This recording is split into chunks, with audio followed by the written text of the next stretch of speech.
Shalom, shalom, Yisra Ya'el, Yehonathan Jah, we with you here once again, humbly so, on what they call the 30th of July 2021. I think it's the 30th of July. I don't know if could be the 1st of August. I don't know.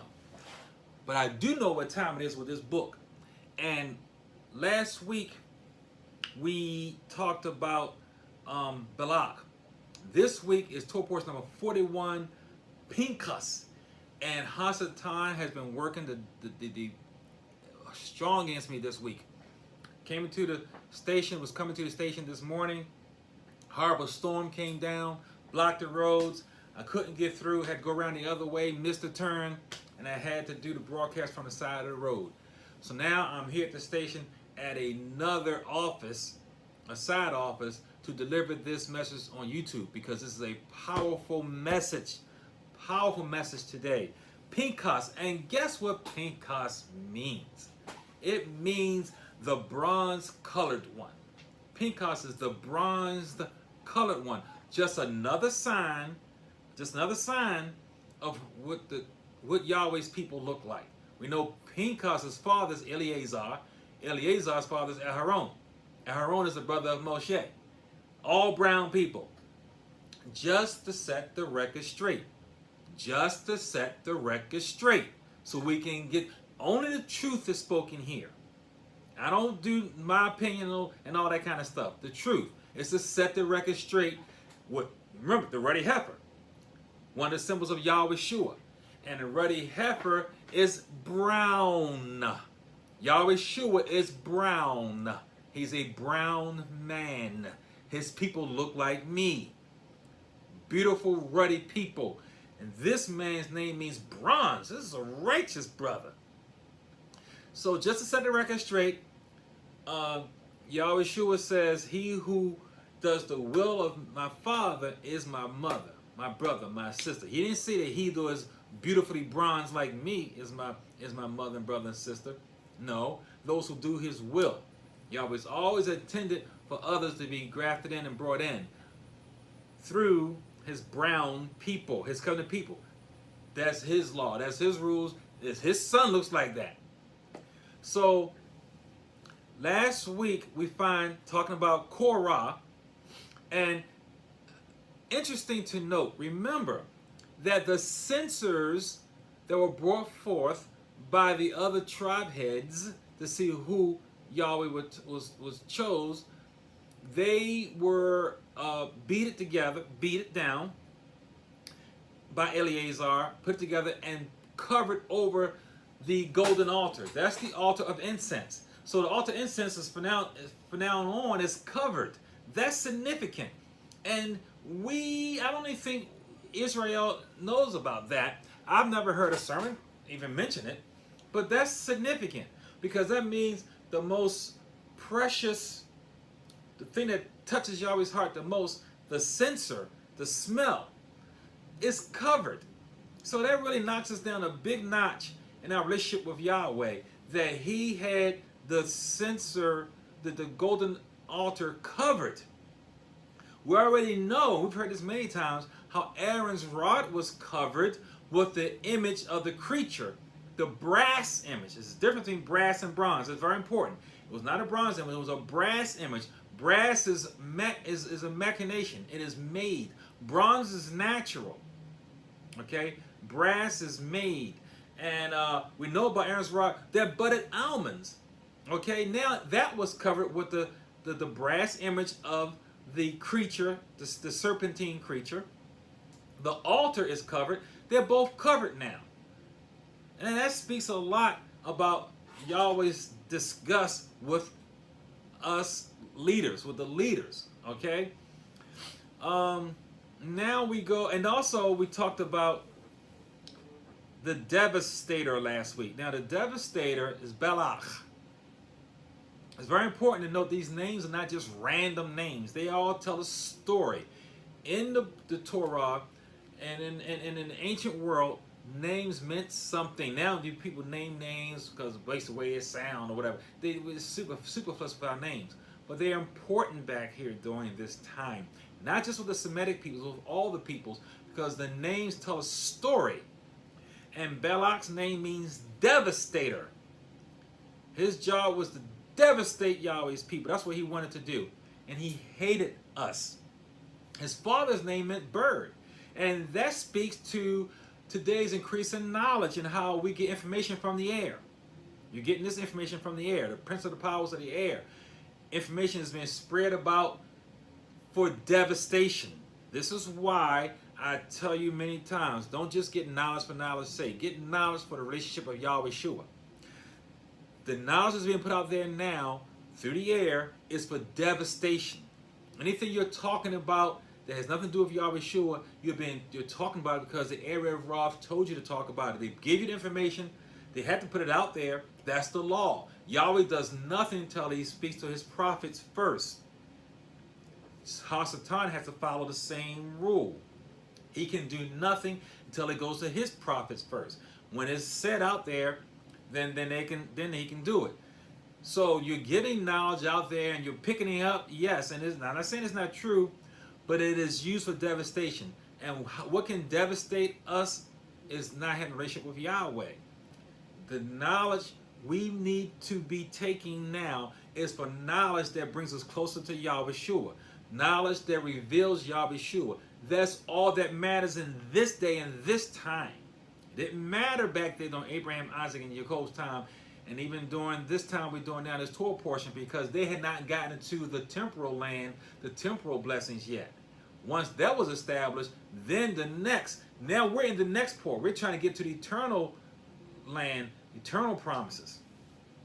So we find the devastator hires the destroyer, Balaam, destroyer of the people. That's what Balaam's name means. This speaks to today's time. Satan is the devastator.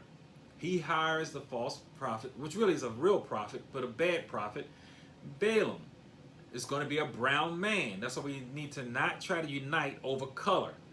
That is a doctrine given to us by the Erev Rav. Stop following Erev Rav. Leaders, stop teaching, trying to unite us with the color black and proud. It's about being righteous and Sadiq, which is going to be of all nations and all peoples. Being righteous and Sadiq is what unites us, not being so-called black, because that's what they're going to use for us when they give you this pseudo-prophet who's going to be a black man, okay? Now, also we find that his father's name meant burning. So this is all about destruction. This is spiritual warfare, seed versus seed. So we know that Yahweh Shua, Balaam arrived on a donkey. It was a she-ass. Now, she-ass, this was a machinated creature, a mixed creature that was made. And that's what he wrote on, 3-year-old she-ass. But Yahweh Shua came in on a 1-year-old male donkey, okay? He came in on a donkey. Now remember, if you had a male donkey, first-born male donkey, in order to keep it, you had to redeem it with a lamb. Yahweh Shua, the Lamb of Yah, was the redemption for the lamb that for the 1-year-old foal that he rode on. He redeemed it, so the neck didn't have to be broken. But Balaam's donkey's neck had to be broken after he gave his testimony. Well, why are you spanking me? And he had to be killed. Balaam, when he rode to Balak, was not riding on that donkey. He was humbled. He already was lame, limping. Now he was blinded in one eye, and he's coming in with Balak's people. They had to ride him in. So this was last week. Now, and this week, like I said, Pinechas' name means the bronze-colored one, and he is the one who his name is not just about his color, but it's also about his mouth as the oracle of Yahweh. The bronze mouth, the lips of righteousness that speaks to turn and to hide. And what do they turn and hide from? From the zeal of the law to run to grace. So this is a very powerful name that goes over our head in English. That's why I implore you to learn some English, particularly names. The understanding of names gives you the narrative, a better understanding of the narrative. This is a bronze man whose message was to to bring forth the law was zeal, but to turn from the law to grace. Powerful. Now the ones he killed was Zimri, who was having sex with Cosby. Her name means false and lying. So this is a false lying doctrine that Pinechas was destroying, okay, along with Zimri. So we got a brown man, a covenanted Hebrew man being destroyed because of his connection with a lying false liar. Okay? So this is all telling. We have leaders today. These were two leaders. This was the leader of the house of Simeon. Destroyed. We have leaders today, brown Hebrew men, not being saved because you black. But if you bed with lies, if you bed with falsehood, you will be destroyed by the bronze man Yahweh Shua. With the zeal Yahweh has. He says he is jealous for us. He is married to us. We understand him better with the covenant of marriage. Yahweh gave us horizontal relationships to better understand the vertical relationship with him. Yonathan we with here. Now, these are deep things I'm giving you here. I hope you are connecting these dots and understanding what I'm giving you here. So now that brings us to, and why, again, I want to talk about this again. Horizontal relationships. The first commandment given to the creation was be fruitful and multiply. The first commandment Yahweh ever gave. In order to be fruitful and multiply, you have to copulate. So obviously the first commandment Yahweh gives, Hasatan, the accuser, is going to do the same thing, to go against that. So he's got to copulate. He's not going to do it righteously with one husband, one wife. He's going to do it in myriads of ways. Yahweh says each to his own kind. So Hasatan says, oh, okay, we're going to do many with many kind. You're going to do many with man, with machine. Mixing different tribes, different peoples, different nations. Mixing. Yahweh's against mixing. Hasatan is going to do everything wickedly, twistedly, serpentinely, like a snake. Yahweh says one each of his kind. He's going to do many with many kind. So this is what we have, a seed versus seed. Righteous, pure against evil, wicked, and mixing. This is the battle from the beginning to now. The devastator hires the destroyer of the people for our end. And they accomplished it with sexual immorality. That's the only way they could do it. We're blessed. We couldn't be cursed. The only way Hasatan could do it was with sexual immorality. And he had to do it with mixing with the Midianite women. The love of their peor. This Torah portion number 41, goes from Numbers 25 and 10 through Numbers 30 and 1. Numbers 25 and 10 through 30 and 1. Now, Pinechas acted swiftly, okay? He destroyed this evil couple. So the pseudo-prophet saw that the only way, remember, he's not a false prophet. He's a real prophet with real power. That speaks to Daniel Revelations. Hasatan is the beast. He hires a false prophet, a brown man, who's a pseudo-prophet, who has real powers. Okay? So this, prepping you now. We must have a relationship with Yahweh Shua to understand these things, to know these things, so we can be ready. Yahweh Shua says, see, remember that I've told you from beforehand.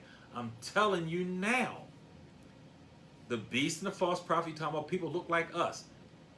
Balak was a brown man. Balaam was a brown man. That was the devil and the false prophet. It's going to be the same way again today. The same way. So understand, please, that Yahweh made Adam. He made Mother Hawa. He didn't make Cain and Abel and Seth. He did that, and he left that for us. Relationships, intimacy, interaction, back and forth to produce righteous interaction to produce the next righteousness. The better we understand that horizontal relationship, the better we understand the verticality relationship with Yahweh and his son. To understand the marriage, the covenant, of faithfulness, loyalty, honesty, uprightness.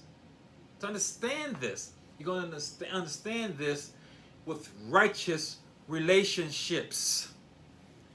And how is it that we still, you always said after this, okay, after this fall with the Midianites, that they were going to be constantly our enemies. Constantly. To this day, we still have this Midianite battle, these Midianite enemies, this Midianite thinking. We still worship the buttocks, which at the bottom of the buttocks is the Peor, the opening. Lord of the opening is what Baal Peor means. And we worship the buttocks. Erev Rav put them up there. They put our women up there to again have us idolize it and to devastate us, to destroy us. Where would Serena Williams be right now if she just had a flat butt? Where would her markability be? Where would her ranking be? And her popularity and all the wealth to have her up on the front of the magazines and the posters and everything with the big buttocks. What's with all this posing with your back to the front? Why are we posing with women posing with their butts facing the camera instead of a face? Your beautiful uprightness. We're putting our butts to the camera. Worshiping the Peor. Kim Kardashian, Beyonce, Rihanna, Nicki Minaj. All these put up and prompt up and made wealthy by the Erev Rav to devastate us, to destroy the people. This is Midianite. These could all be Midianite women. Every brown person is not your brother. Every brown person is your relative, but they're not your brother. And we need to learn this because these are all brown peoples.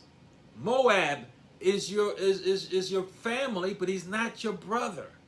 The Midianites are your family, the Kenites, Mizraim, the Philistines. All these are brown peoples. They're not all your brothers.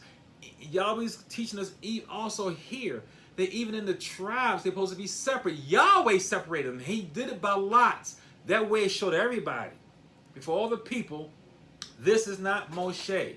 This is not Eleazar. I'm doing this.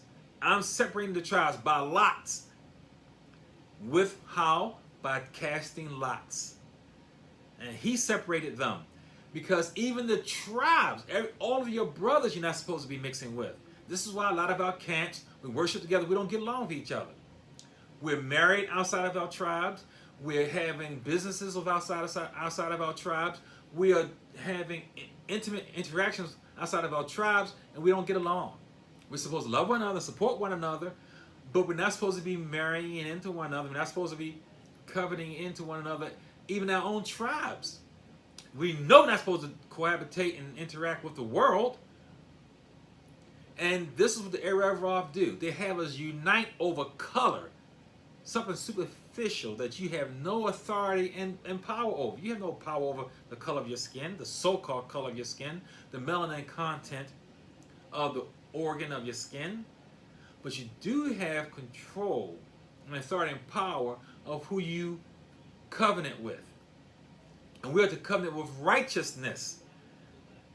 You do have 11 other brothers, different than your tribe, actually 12, but even in that, you're supposed to be like these braids, separate, like these braids. It's all one head of hair that I have, but I have them separated. One head of hair, one man, separated. That's why we don't get along, because we are mixing. And we definitely not supposed to be mixing with the world. So these are all lessons that are taught that go over our head that we need to be mindful of. Now, in Beit Midbar, which they call Numbers, chapter 26, now, we have this census, okay? And in this census, we find that I've often said, in order to get a better understanding of this word, is to understand a little bit of Hebrew, particularly the names. I am speaking to you the language of slavery. The language of slavery is going to lead you to lies. It cannot lead you to emet. It cannot lead you to truth. It can't do it. It's not designed to. It can't do it if it wanted to. In order to get it, well, how do I have a greater understanding of this than you do? Understanding some of this Hebrew. Now, in here, Yahweh, He's divides the families now. I'm talking about the Hebrews. With each family, He put in front, He prefixed the names, and He suffixed the names with the Hey and with the Yod. The Hey means watch out, look, pay attention. The Yod means revelation. As I open my hand, I reveal what's in it. Okay? And the more I open it, the more I reveal what's in it. Okay? I open it, I reveal, and I reveal more. Yahweh is saying, watch it, look, this family, I chose them. That's my family, and my revelation is going to come through that family. Each of us, all 12 tribes, and actually 13 tribes, has its own revelation, his own duties, his own calling. And each tribe is supposed to go by that. And Yahweh says, watch, pay attention to my covenant peoples. And He does this by putting the Hey and the Yod in front and back of each of these names. It's right here in chapter 26, verse 5 of Beit Midbar. You will not be able to get that in English. It's not there in English. You have to read these names in Hebrew to understand that. Yahweh for Christians, Yehonathan Dawid with you here. So I tell you, try to take some time away from the TV, away from the things that we do, that take us, social media, that pull us away from Him, the relationship with Yahweh. All this knowledge and stuff we're getting from YouTube and all this stuff and Facebook, social media, if it's not speaking to the name of Yahweh Shua, to the personage, to the relationship with Him, it is a waste of time. Stop it. It is designed to draw us away. The knowledge you're getting is the era of Rav is giving it to you. He's giving it to you. He's giving it to His prophets so they can continue on to do the dirt they're doing with COVID-19 and Delta variant and all this stuff. Yes, I'm not saying the knowledge we're getting is not true, but does it mean anything? Is it relevant? Is it going to get you into the kingdom because you know that the Delta variant was foretold and all this stuff, or that Biden was a liar?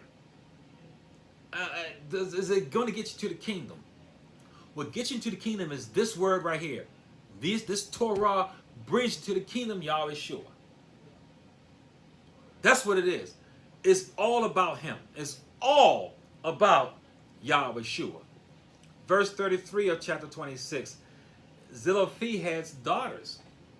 This is where we get Zelophehad's daughters and how they are now given an allotment because even though they're women, because they had no husbands and their father is dead and they have no husbands. So this is a new law brought in that went over Moses' head that this could possibly happen. So now Moses learns a new thing. Say, oh, okay, we got to consider women. This speaks to the 144,000. Remember the 144,000, these are all 19-year-old males, virgins. Now when they turn 20, they go to war with Yahweh Shua when He comes to meet them. Also in their group is going to be widows and children. The 144,000 is going to be more than 144,000. You have 144,000 proper, the virgin males who have not sinned, and then you have all the rest. Because remember, during the millennial kingdom, there will be families and children being produced. This speaks to that. So in verse 53 of chapter 26, Yahweh speaks to the 20-year-olds now. The 20-year-old men, now you have to presume that they now have a wife and at least one child behind as they go forward in war, 20 years old and up. They must have a wife and at least one child, and they have land and they planted a garden and all that stuff behind. So they have something established. So if they die, they'll be taken care of because you know what? Their brother will have to take care of them. So we know how that goes. Yahweh looks out for everyone. In spite of what Korah said, in spite of what he conjectured in the story of Korah. Now let's read Ezra 20 and Ezekiel 20 and 38. because I talk about, and I keep bringing, I want you to remember in your mind, I want you to keep in your mind Ezekiel 20 and 38. This controversy Yahweh has of us leaders. With the leaders who are doing what I see every day on social media, who are leading us to something that does not mean anything for our salvation. This is why we see through this 40 years, it was not women and children that was dying in the plague. It was not women and children who was leading in rebellion for water, for bread, for meat. It was not for leadership, for direction, to have a certain spot. And it was always the elders. It was not women who went out to spy the land. There were 12 Hebrew men that came back, 10 of which brought back a bad report. Always the male leaders, black men, okay? This was what you always got for you. Ezekiel 20 and 38. It reads, I will purge the rebels from among you and those who transgress against me. I will bring them out of the country where they live. We're all going to be brought out. We're all going to, from all four corners of the earth, we're all going to leave all these lands to get to Yisrael, to get to Zion. So he's going to bring us, like he said, Yahweh keeps his word. I'm going to bring them out, but they will not enter the land Yisrael. Then you will know that I am Yahweh. You're not going to enter the land. I love Jerusalem. I love the land, but we're not going to enter in. And why is that? Rebellion. But what? Let's get another witness. Isaiah 26 and 8. Isaiah 26 and 8.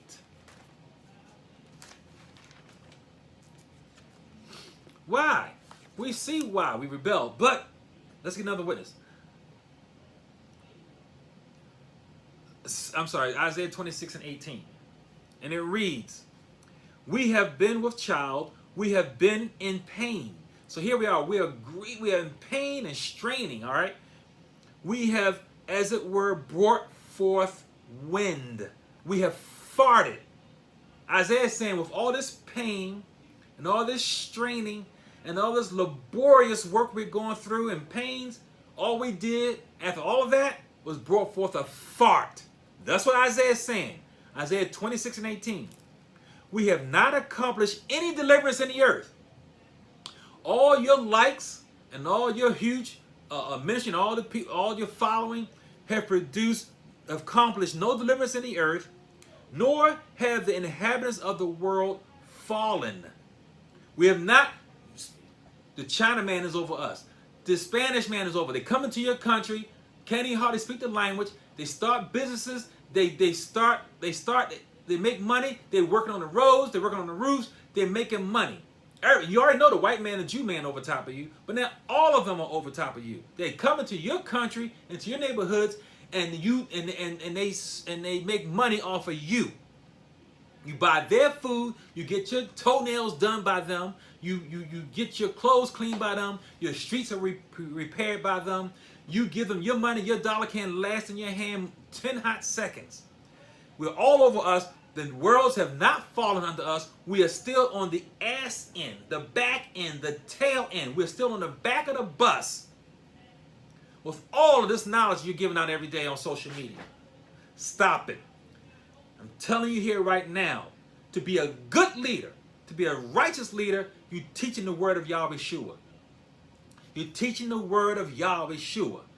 You're teaching the name, the word of Yahweh Shua.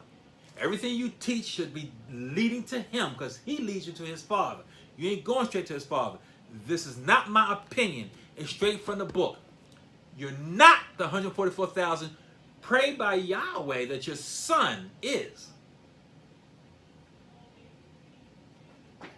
I'm saying that a lot. Now, we see that going on, that the count in the second census goes on, and Yahweh is still hot against the leaders. He's hot against the leaders because, again, we have not produced in all these 40 years. We still found ourselves to be, even at the end, right at the precipice, right at the gate of getting in, falling to sexual immorality. Remember, I forget what Torah portion it was. The way, Yahweh, the word for leader, leaders is, let me see if I say it right, Yeshiyam, okay? Neshiyam. Neshiyam. There are two yods, two revelations in the word leaders. When Yahweh called us leaders, he took out both yods and just used Nesham. Not Ne'ah Sha'am, but this Nesham. He took out, that means he took out both his revelations. He took them out. 1 and 2, took them away. That our leaders today are not having any revelation. None. No revelation. Because they're too busy spitting out what they're eating at the table of the Erev Rav. I'm not going to eat at the table of the Erev Rav. I'm going to give you the word what thus saith Yahweh. And what thus saith Yahweh is, you know what, here am I. If you want to get to me, you have to get to me through my son. His name is Yahweh. His name is Yahweh. You know, the very idea that Yahweh had to separate us and give us our plots and our lands tells you that we are supposed to be separate. We're supposed to be separate. We already know separate from the nations, but even separate from one another. Separate and having a relationship with Yahweh to understand, to have discernment. Discernment of what he has for us to say, to shema, to hear, to do what thus saith Yahweh. And we're not doing that. We're not doing that. And this is why we don't get along, because we're mixing with people we shouldn't be mixing with. Have discernment. Make sure your ministries are relevant. And the only thing that's relevant is that we are in the latter days. The latter days. So this Besorah message, the message must be of the Besorah, what they call the gospel. And the Besorah is only of Yahweh. It's always meant to be that way. Remember Jonah, his name means dove. Yahweh has put out a peace offering to the world. Way back even before Moshe. The dove, he went out to Nineveh and they repented. Now 100 years later we see what happened. But at that time they repented. The olive branch was handed out to them. Yahweh is always meant for his brown covenant peoples to go out to the world and teach them. But we, again, produce nothing but Isaiah 26:18, a fart, a wind, and no nations have fallen. None. In fact, the first Besorah message ever sent out was from a Goyim woman. Yahweh should have met the woman at the well. The Samaritan woman. She didn't go and teach Hebrews. She didn't have to go do that. She went to her peoples. So the first Besorah message ever went to the Goyim from a Goyim woman.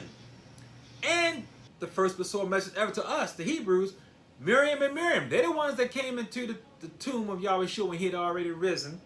And they came back and gave the message to the apostles. So here are our leaders. The first time we hear the Besorah message, the gospel, as you call it, came from a woman. So we got in the millennial kingdom, children, in fact, indeed, will be the leaders. Children, because of the bad leadership. Women and children will be the leaders. They have led in the Besorah message. The Erev Rav have beaten us down so much that they're the leaders in our homes. The women are getting Father's Day cards. The women are leading out. There are more women following Yahweh than men. You go to the churches. There's more women in there. There's more women in the churches. There's more women in the colleges. The men are on the streets and in jail. And they humping one another. And they got their pants hanging down. This is sad. It's all I can do right now to keep from crying if I was to take time to think about it. And it hurts my heart every day to see so-called men with women over them and children in front of them as well. It's a sad thing, which is why Yahweh didn't even recognize us when he called us leaders. He took out the revelation from us. So we see, moving on, that Yahweh transfers the land. Now, the land is given to these men now, 20 and up, who was not part of all those rebellions. And as a matter of fact, in this second census, not one name is the same name from the first census. All those men are gone. Every last person is new, except for, of course, Yahushua and Caleb. In this next census, Yahweh has finished his purging. He's purged them all out, except for Yahushua and Caleb. Everyone is new. Now, with these women, their land is not given, it is transferred. This is the same thing that happens with the 144,000 and the innumerable company around them. Land of Zion is transferred to them. Okay, it's transferred to them. This comes after the sixth plague earthquake, okay, in Revelations. So let's get to learn this stuff now so we can understand it when I get into Daniel Revelations. Now, let's read about Moshe's plot on our behalf in Bamidbar 27, Numbers 27, verses 12 through 14. 27, 12 through 14. And it reads, Now Yahweh said to Moshe, Go up into this Mount Abarim, and see the land which I have given to the children of Israel. And when you have seen it, you also will be gathered to your peoples, as Aharon your brother was gathered. Because in the wilderness of Zin, during the strife of the congregation, you rebelled against my commandments to hallow me at the waters before their eyes. These are the waters of Meribah, at Kadesh, in the wilderness of Zin. See, we frustrated that man so much. Moshe, and he pleaded over and over again. How many times did he plead for us? And Yahweh said, okay, and he listened. But when he pleaded for himself, he ain't had nothing coming from Yahweh. Just like Esau, when he saw the error of his ways, he pleaded with Yahweh incessantly. Pleaded and prayed, called on his name and everything. Cried with tears, the book of Hebrews tells us. Yahweh, nope, he didn't hear. Jacob gave the blessing. It cannot be taken back. Yahweh cannot take back a blessing. And to this day, we cannot be cursed. This is why the Midianites taught Baal Peor, for us to curse ourselves from loving the butt, loving the opening in there, worshiping it, cursing ourselves. And today they prop them up in social media, our idols that we put up. Same thing here. The blessing was given to us through Jacob, and it could not go to Esau. Same thing here. Moshe could not get into the promised land. You can't do it. So you use up your grace. You smack the rock twice. Yahweh says somebody hits you, that's grace. Turn the other cheek. They hit you again, you turn the other cheek for more grace. But after that, there's no more grace. After that, judgment. So his judgment was he can enter the land. And that's a good thing. It's a good thing, Israel, because Moshe is the 613. If Moshe, the Torah, enters into the land, then where's grace? See, grace and the Torah cannot be in the same place at the same time. See, if the law is there, there's no grace there. See, the law is a good thing. It's the blood that covers. Blood stains. Water cleanses. Blood covers. Water propitiates. It takes away. The law is good for temporary. The grace is eternal, forever. It's like you got the Olympics going on right now. In the races they have, when they have the team races, everyone on the team don't run together. Okay, you have them one at a time. The law starts off in the run, and then it runs and it gets around the circle. It hands the baton off to grace. So you got the blood covenant, which is good, and he runs out first. He goes around the curve. He hands the baton off to grace. Yahweh Shua, he takes the baton. This is the better promise. This is water. It cleans all that. He runs around. He hands the baton off to his father. And who testifies of Yahweh Shua? Yahweh Shua testifies to his father. His father is the great white throne judgment. So you go to his father. You don't receive the Torah. in in these races, these relay races, the first man relay cannot hand the baton off to the third man. It has to go off to the next man. In the relay races, it goes 1, 2, 3, and 4. Okay? So you cannot go from the law straight to Yahweh. It goes from the law to Yahweh Shua to Yahweh. Okay? That's how the relay goes. And the goes from good to better to perfect. That's what it goes. It goes from blood, staining blood, to propitiating, cleaning water. That's how it goes. So now we have Moshe being kept out. We're the ones that asked for the law to be written. We've always shielded ourselves from Yahweh. Even Moshe, he came into the tree. Yahweh met him humbly in a burning bush. Moshe covered his face. He comes down to us with his power and beauty. On the Mount Sinai, we've hid away and said we're going to die. No, Moses, you go and let Yahweh tell you what to do, and you tell us. So it's written down. But read Ezekiel 8:5. Let's go to Ezekiel 8:5. I read it before. Ezekiel 8:5, and it reads, "Then he said to me, Son of man, lift up your eyes now toward the north. So I lifted up my eyes toward the north, and there, north of their altar gate, was this image of jealousy in the entrance." And goes on talking about the defiling of the temple. The image of jealousy is the 10 Commandments. Yahweh is jealous. If we're going to think we're going to have righteousness, that we can please him because of our own righteousness of keeping these commandments that we asked for, then he's jealous because he wants to come and talk with us, to live in the middle of us, to interact with us, have a relationship with us. Not to say, okay, follow this, that, and the other. That's not how you live with your wife. That's not how you live with your children. The children, they know what they're supposed to do. Okay, you wash the dishes, you sweep the floor, you take out the trash. Your wife knows, okay, this is what I like to eat, this is what I don't like to eat. This is what I want to wear and I don't want to wear. She knows, okay, these bills need to be taken care of. That bill needs to be taken care of. It's not all written down. It's a relationship. We're talking about a righteous family now. We're talking about a righteous family. So we have a righteous family, and we can't live righteously horizontally. We cannot interact with Yahweh in the family relationship vertically.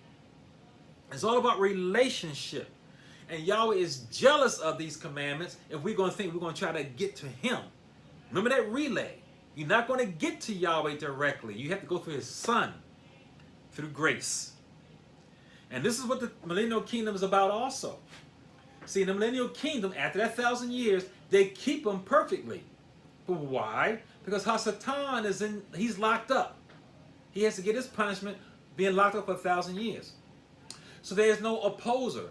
There's no accuser to keep us from keeping it. If there was nothing making you do what's wrong, encouraging you to do what's wrong, you won't do what's wrong.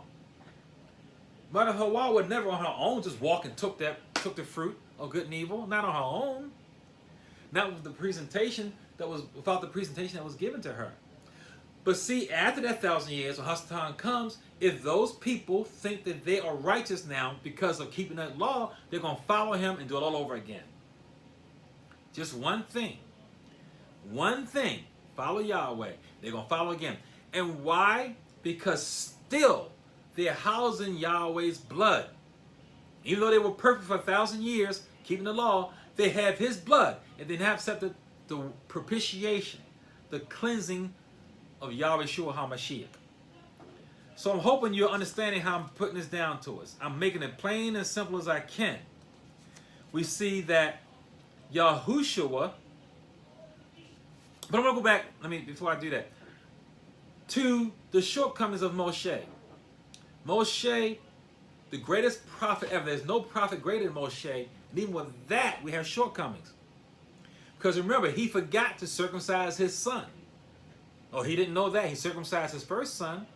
Why did he forget the second son? From being myopic.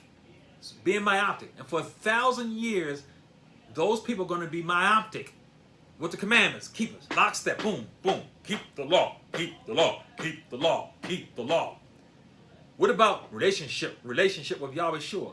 What about the revelation, the understanding this man, this beautiful, loving man who gave his life so horribly on the almond tree and on the Mount of Olives Relationship should be our mantra, not keep the law, keep the law. And Moshe kept the law, and he forgot to circumcise his own son, which is the law.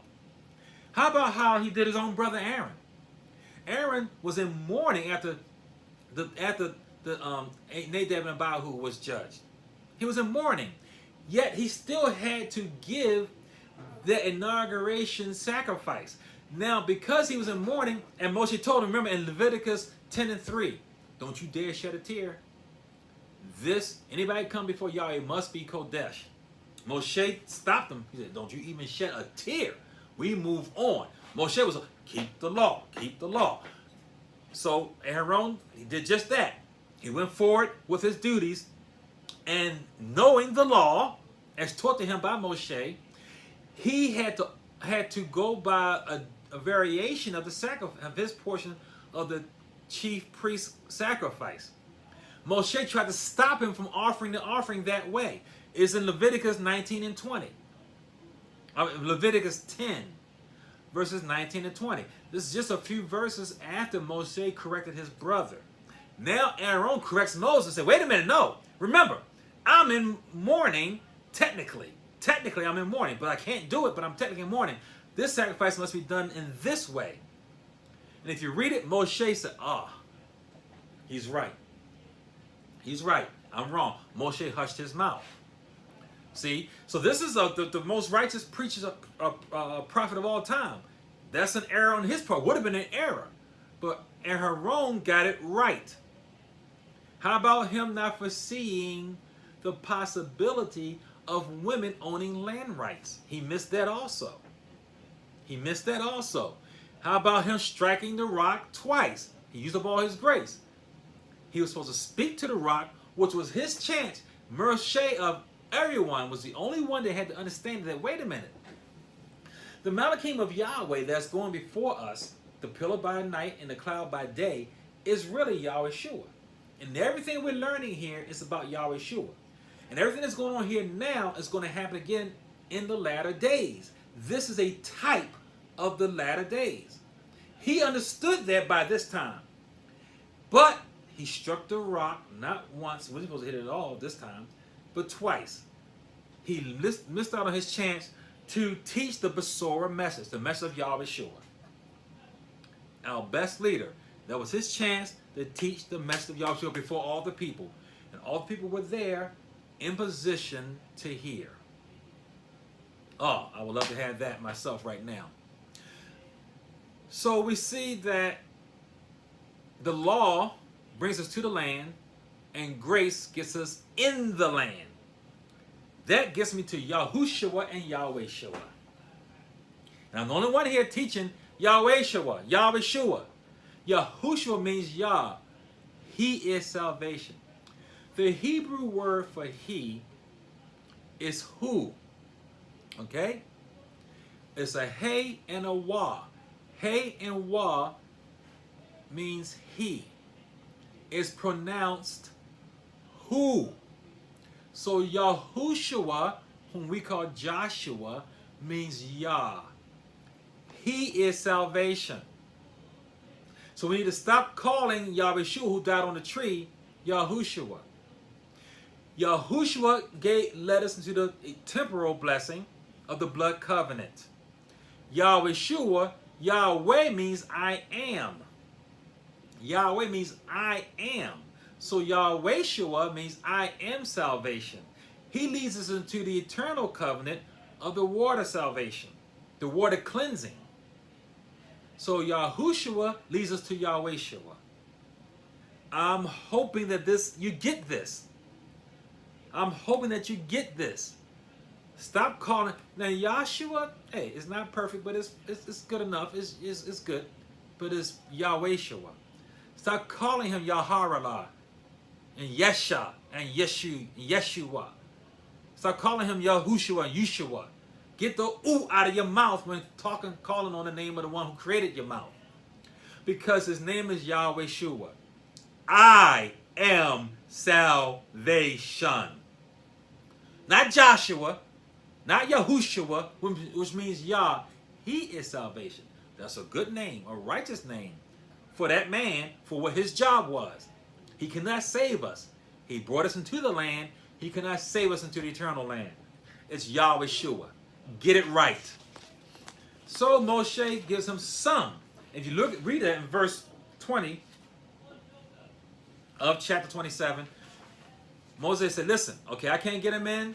Okay, I can't get him in. But please, Yahweh, give him a man that can get him in. A man who's going to be a good shepherd and a warrior. Because Moshe was a good warrior too. Remember, he led them against Og and Bashan. You know, these were giants that Moses was a warrior. He led the people before them. But he also was a shepherd. That's how, remember, he hedged and protected the 99 sheep. He went after the one sheep that went up the mountain. That's how he saw the burning bush. Because he was a good shepherd. He went after the one sheep. Yahweh Shua says he is the good shepherd. He protects the 99 and goes after me. He went after me. I was away with sheep. Yahweh protected the flock and went after me. And he got me. And I told Yahweh, I love you, Yahweh. Yahweh, you are my witness. Blessed be the name of Yahweh Shua Most High. Blessed be the name of Yahweh, who was and is and always will be. I praise the name of Yahweh for coming to get me. You brought me back into the fold. And I am the man on the wall for the name of Yahweh Shua, HaMashiach. I am salvation. Take that who stuff out of your mouth. Take it out. So indeed, and remember, the world, they hate shepherds. Egypt saw that as they hated shepherds. A shepherd is like a disdainful job. But that's what Yahweh Shua was. And that's how the world is. They don't understand. They don't understand the beauty and the need of the shepherd. They don't understand that. They hate shepherds, that means they hate Yahweh Shua. You need to love Yahweh Shua. You need to be a good sheep. And if you do have a flock, be a good leader in that flock. So we find that going on down to chapter 28, in verse 2, once again, more laws are given. The pattern has been throughout all of this journey, we're given laws, we sin, we give him more laws. We break those laws, we get more laws. And here we go again. These are called the Musaf offerings. These Musaf offerings are more laws in addition to the offerings we were given early in Leviticus. Okay? So these are additional ones given, but they're beautiful. I'm not going to spend all the time, I'm already close to an hour now, in breaking them down. But we see that they have a lot of meaning. The only one I want to spend time right now to talk about is the Sukkot offering. Okay, the Sukkot Musaf offerings. These are additional offerings.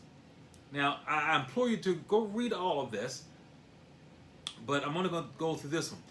Now, these include the Goyim. Yahweh, like I said, at Nineveh. All right, he always planned on including the Goyim into the promises. He always planned on, he died, he so loved the world that he died, he gave his only begotten son for everyone. That if you receive him, his son, not the 613, receive his son, the grace of his son, then you have a right to the tree of life. You have eternal life. So we find here in this offering, the Sukkah offering, that you have these 70 bulls that are offered. All right, different number each day. But then there's also 14 lambs, the same amount offered each day, 14 each day. And this is a beautiful thing. I just learned this this week, or last week. I just learned this. Let's go to Zechariah 14, 16, and 17 to talk about how important Sukkot is. And I'm going to break down the bulls, they represent the 70 nations, but I'm going to break down these goats. Now, in Zechariah 14, 16, and 17, and it reads, "And it will come to pass that everyone who is left of all the nations which came against Jerusalem will go up from year to year to worship the King, Yahweh Shabbaot, and to keep the Feast of Tabernacles." Yahweh Shabbaot, you say, yours says, Yahweh of hosts. "And it will be that whichever of the families of the earth do not come to Jerusalem to worship the King, Yahweh Shabbaot, on them there would be no rain. So we know the rain, the water rain represents Yahweh Shua. So they're not going to receive Ruach HaKodesh, they're not going to receive Yahweh Shua if they don't keep the Feast of Tabernacles in during this millennial kingdom.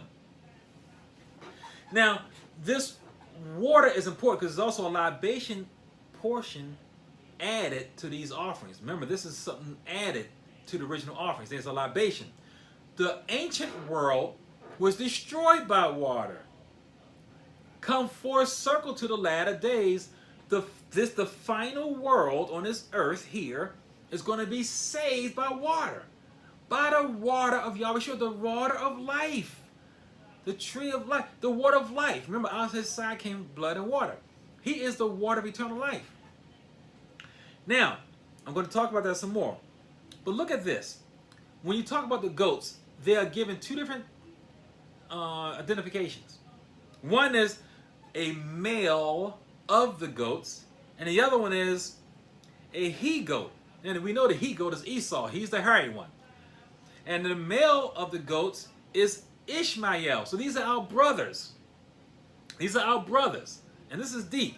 Now we know, and I just learned this last week. On the first, second, and fourth days, you had the male goats offered. On the third, fifth, sixth, and seventh days, you had the he-goat offered. So you got Ishmael's goats and you got Esau's goats.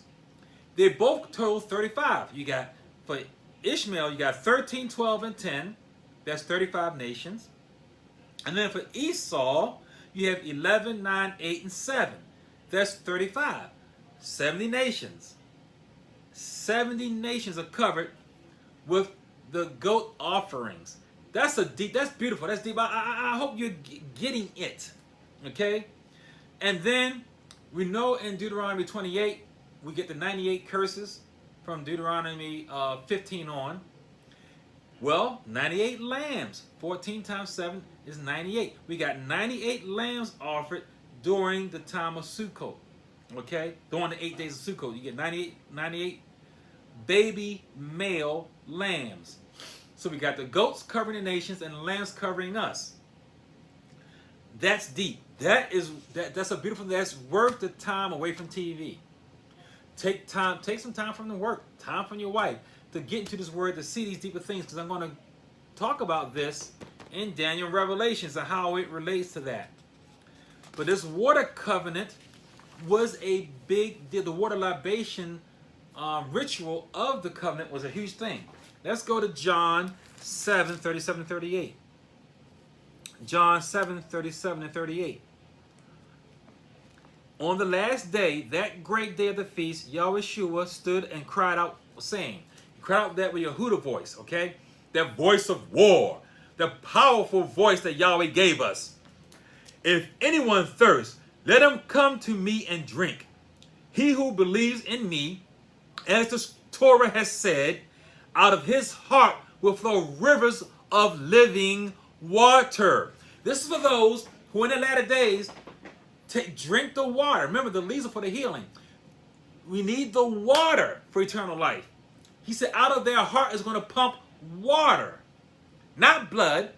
Today, blood pumps out. This is why you still, even if you keep the whole 613, you still are in error because you have Yahweh's blood in your body when you're supposed to have his son's water in your body. So this speaks to the eternal promises. This speaks to the importance of receiving the water of Yahweh Shua. This speaks to the importance of the water libation ritual in this on the last great day. Okay? Again, hey, listen, you know you can only go 3 days without water. 1 day without water for the Father. 2 days without water for the Son.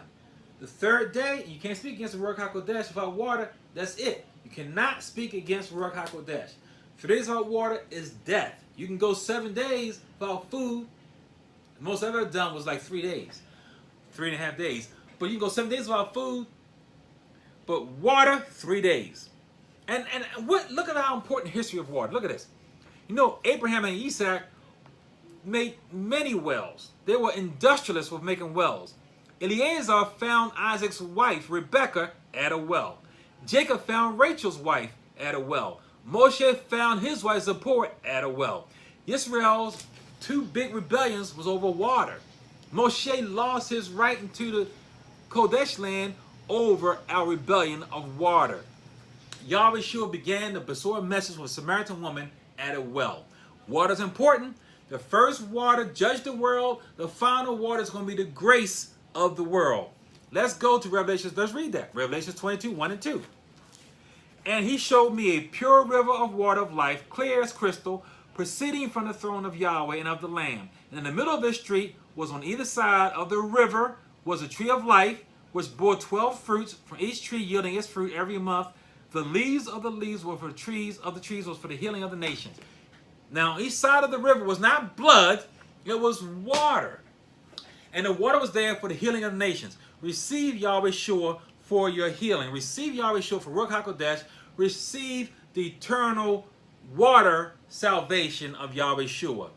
Next week, 42 is Matot, tribes. Numbers 30 and 2 through 32, 42. Until then, Yehonathan, that we with you here. Yahweh for Christians. Shalom Aleichem. Peace be on you.